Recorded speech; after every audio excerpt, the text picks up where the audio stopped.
Welcome back to your daily dose of it is what it is, homie.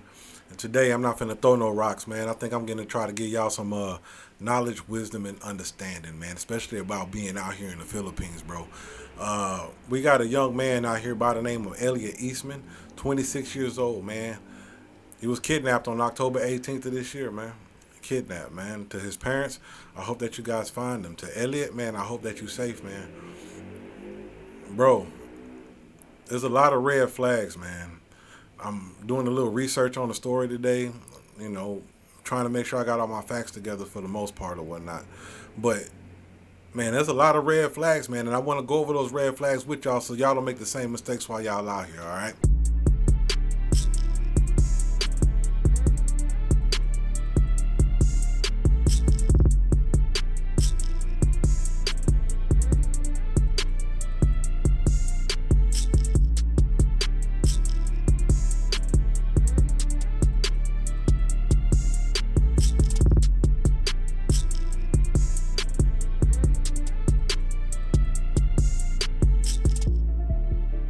Let me go ahead and jump into this thing, all right?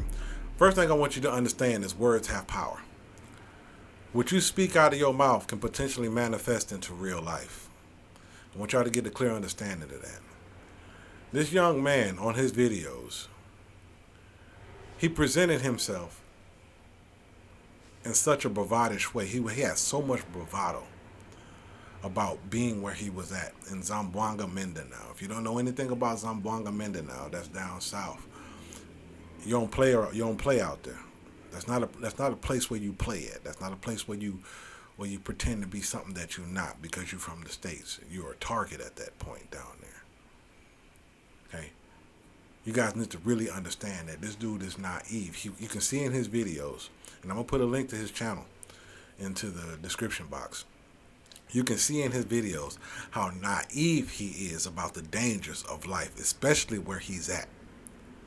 Okay? He lacked the maturity to understand how dangerous it is out in this world, especially if you're away from home. It's bad enough being in the States, but to take that bravado and to take that callousness, that bravado out of your country and bring it into a place of unknown territory, that is dangerous.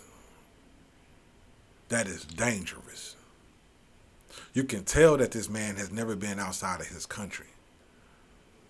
He was sheltered at home. He had a comfortable life, and that's good. Oh, I'm glad he did. But he took that comfort to another level by being out here thinking that everybody's going to cater to him the same way that they cater to him in the States. Okay. Again, on the 18th of October, they kidnapped this man. And in the process of kidnapping this man, they shot him in the leg. And it's reported that he got hit with a high-powered rifle. And if you know anything about a high-powered rifle, if you don't get to it in time, it's going to make you bleed out. You're going to bleed out, man. If they didn't tend to it in time, look, they shot him and drove across the river on him. They put him in the boat and drove him across the river from where he was at. Now, he was getting warned. The local population was warning him because they didn't even like him themselves. They didn't like him. He even said in his videos that the people out there where he was at did not like him. They were warning him. He had a gut feeling something bad was going to happen. He would talk about it on his channel. He even told people if he were to get kidnapped, what would happen? What would he think? And he couldn't even really answer it that well. He failed to listen to his own intuition. He failed to listen to the warnings. And one of the warnings possibly came from his girlfriend's father, his wife's father. This is crazy. This is self-neglect, 100%. Okay? Red flag, another red flag that he did. Okay? He was bragging about how much money he was spending out there in that area amongst the people out there. And the people out there didn't have that much money. They were poor. He was making himself a target. I spent 15,000 pesos alone just on this waiting shed, I'm pretty sure. And then on the solar, the Wi-Fi and the solar, I think I spent a total like 130K or something, maybe 120. Yeah, 130. He's spending 15,000 for a roof, like they got something built. 15,000 pesos for that. That's big money for them. He spent 100,000 pesos or 200,000 pesos on something else, with the internet or something like that. That's big money for them people. And he's bragging about that. Not to include him doing a 5-6 business, money exchange business with the locals out there because he got money. And he's documenting it on the internet, on the YouTube. Telling them, hey, today I made this much money because this guy paid me this much money back. And I'm going to put some of them clips in the video. So yeah, that's what our day's been like today. The guy who we lent money to, he returned our money. We lent him $21,400 and he came back with $23,500. So a little extra. We sent him back with $35K. Yeah, should be seeing a little bit extra profit off of this. Bro, why you filming stuff like that, man? Some things you do not film on the internet. Some things you don't talk about, like your finances, how much money you got really coming in. How much money you spending, how much money you lending, how much money you got free. You made yourself a target, bro. You made yourself a serious target. So when y'all out here, don't do that kind of stuff, man. Keep your private business to yourself. Because once it's out, it is out. And once it's in the YouTube community, you need to understand, it's not only going into the ears of the people that you think it's going into, it's going around the world, and anybody can hear what you got to say. Anybody can hear what you got to say. Y'all need to take heed to these things out here. Yes, the Philippines is beautiful. Yes, the Philippines is peaceful for the most part. But when you make yourself a target around people that almost have nothing themselves, when you're out there just being somebody you're not, you make yourself a target. Not only was he bragging about the money, he was completely disrespecting the customs and courtesies in the area in which he was at. If you don't know anything about the Muslim community, they are serious about their religion. And you need to have respect when you go to places like that. You need to have respect for their customs and their courtesies, and you need to have respect for their religion, no matter if you believe in it or not. You need to respect these people. The locals didn't like him, and they already warned him that it was going to happen, like I said. Not only that they did not like him, okay, he's on the internet talking about how he's just going to easily convert to Muslim so that he can marry 7 women and do what he wants with them. That's a complete slap in the face towards the community. That's a complete slap in the face towards what they believe in, because that's not what it's all about for them. It's not all about getting virgins and having 7 women. It's a real religion, and they're close to God through that. Why are you down there disrespecting them? Not only that, you're a Westerner, and you're acting like you're saying it so nonchalantly, like you just don't matter. It's just the way it is. You don't think them people are gonna retaliate towards you? But man, come on, bro. Come on, bro. Another red flag. His own wife could have had something to do with that. Her ex, she had a problem with her ex in that community. She had a problem with her ex. What if she was under an arranged marriage and she avoided that marriage and got married to him? Boom. That could spark something. We don't know. We don't know nothing. But that's potentially what could have happened. Her own father got on the phone with her and told her, hey man, don't let this dude go outside, because apparently he wanted to go on the beach the same day that it happened or something like that. And her father told her, don't go out without no protection. Don't go out without nobody to help you out. And he didn't care.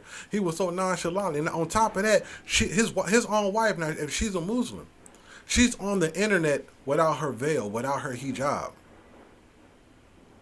That's completely disrespect towards their community.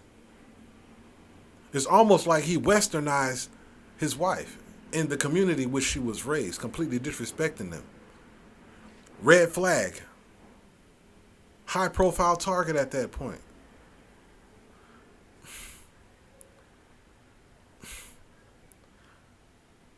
It's sad all the way around, man. Words have power.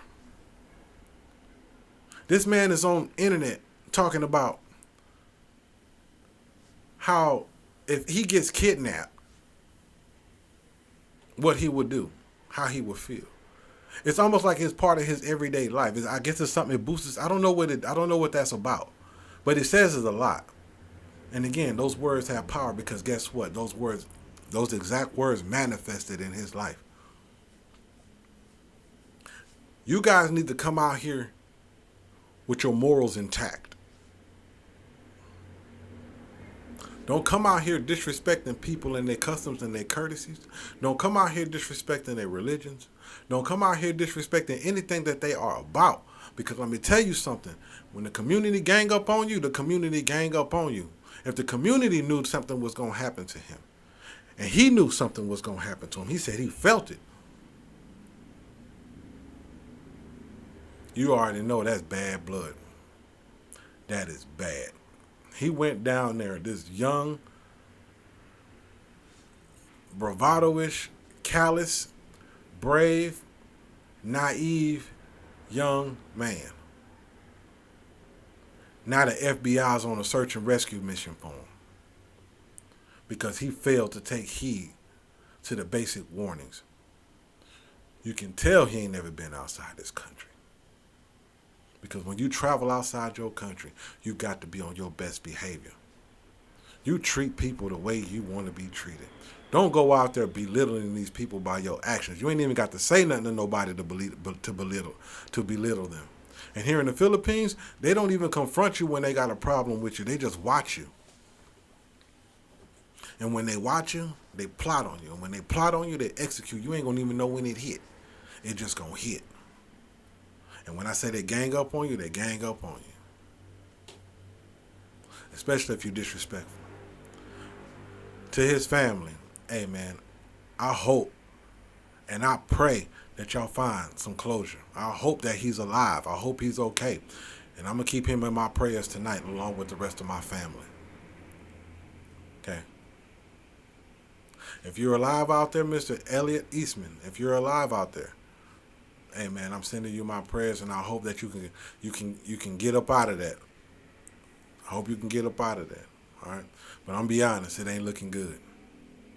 It ain't looking good. You guys need to have respect for these people out here. You're not back at home where all your rights don't mean nothing out here. You're not in America. All them amendments we got, all that rights to do this and rights to you ain't got that out here. You're gonna obey by the law of the land out here. And if you in an area where they really go by the law of the land, you're gonna comply. You're gonna comply because these people ain't playing with you. Alright? While y'all at home, do me a favor.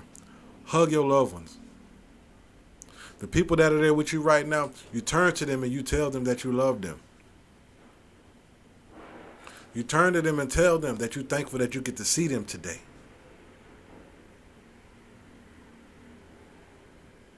You be the man of your family. You be the woman in your family. You be the pillar. Love yourself in the process. If you're traveling outside of your country, understand you're not in your country. I wish the best to every last one of you guys, and I hope these words of wisdom can really, really help you out. There's a lot of red flags in this story. A lot of red flags in this story, and you guys need to pay attention to these.